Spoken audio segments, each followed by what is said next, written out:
Hi, welcome to AFTV. I've got Turkish with me.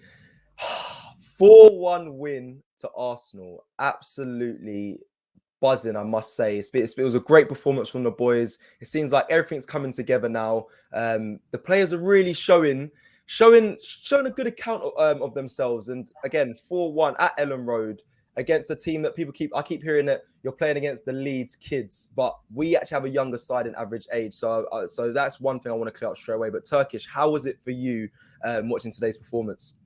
Job done. That's Yeah, what it is now. Job done, man. A lot of games getting postponed. We started the game week in fourth, and we end the game week in fourth, and we're fourth going into Christmas and Boxing Day. Hopefully, there isn't a break. Health comes first, but at the moment, Arsenal are in good form, and we've got a couple of fixtures coming up where I look at them and I say, very, very winnable games, Norwich and Wolves. So I don't want no breaks right now. At the moment, I'm enjoying what I'm seeing from Arsenal. A few weeks ago, it was looking very different after the Everton game. But yeah. listen, this is what the Premier League is this season.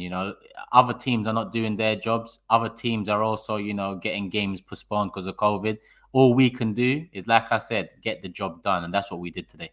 Yeah, do we have to give some credit over to Mikel Arteta? Because like you just said there, the Everton game, I think, was a really low point for a lot of fans, including myself. And he stuck with the same team for these past 4 games.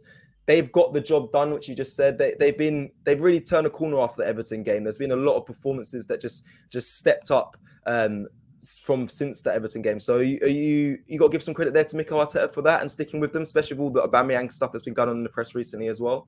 Yeah, I mean, you got to give him credit for standing firm with his starting 11. At the same time, I think he has to understand that he can't afford any more slip-ups. And Everton, albeit very different to Man United and Liverpool away, Everton was that first sign in a long time that things might not be progressing as much as we all would have hoped. But the best way to bounce back from it is to win. And, we've not only done that once, not twice, but now 3 times. And it's a shame we didn't get the clean sheet today because it would have been 3 clean sheets as well.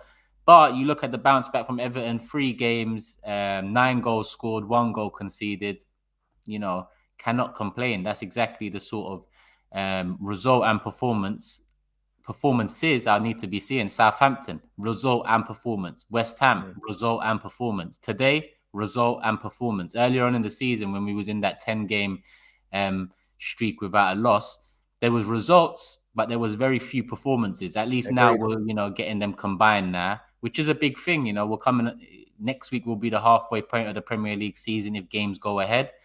And, we are in a not great position, but we're in a good position. I'd rather be where we are with points on the board in fourth than having games in hand, having to catch up. Turkish, how possible is it for us to sustain this form? And is top 4 by the end of the season possible in a sense that a lot of players are getting injured, and obviously, unfortunately, due to their health, COVID's been popping up, and obviously some teams have midweek games going out in Europe. We haven't seen that. We have a lot of that. Obviously, no midweek games for Europe. We've obviously got the low number of COVID cases. Is it possible for us to get that fourth position? And is this the best opportunity for Arsenal to get back in that top 4 this season? I mean, the table's not lying at the moment. There is a possibility for top 4. Main reason being Man United didn't really do what everyone thought they would have been doing this season.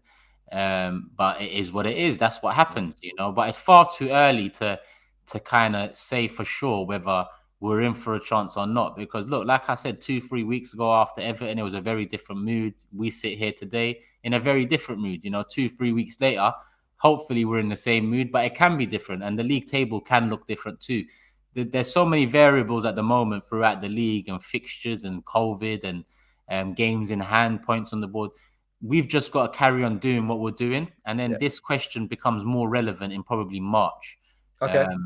I just think it's too early to say. Things can take a massive swing. It can take a massive swing one way. It can take a massive swing the other way. So right now, just keep on getting the points on the board. If they come with performances, then great. But I'm happy at the moment. Okay, Lee asked this question on the watch long, and I want to ask you as well because I don't know if I got an answer from you on it. But was Martinelli being integrated into this side the design of Mikel Arteta protecting him and waiting for him to really unleash him on the opponents, or was it a kind of a thing where his hand was forced? It was he had to bring a Martinelli on due to some circumstances at Arsenal.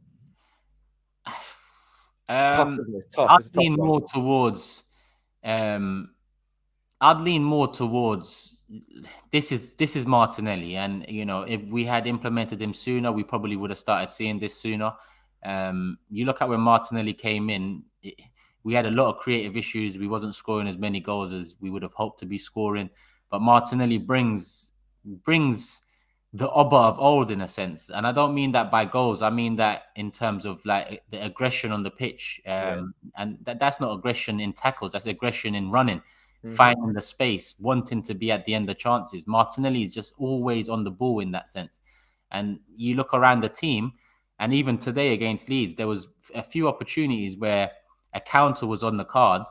Martinelli's flying, but very few players are flying with him. And I think that comes down to what Martinelli brings more so than others. Martinelli is very hungry. He wants to be in and around the box, finishing chances, creating problems and whatnot. But he's also, very good in terms of getting back and making himself a nuisance and whatnot. So I think, in an ideal world, we would have saw Martinelli sooner.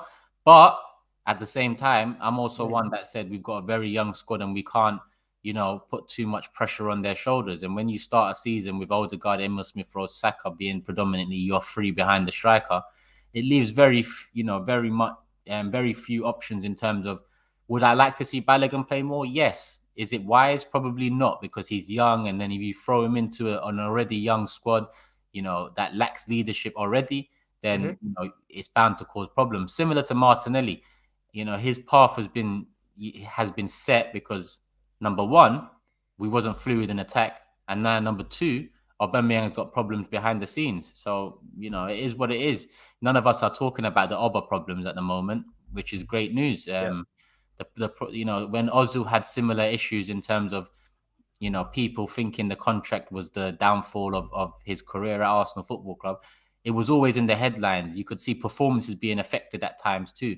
This Oba situation seems to be done, dusted, under the carpet. The players have, accepted it, and we keep on moving. That's all I can ask for.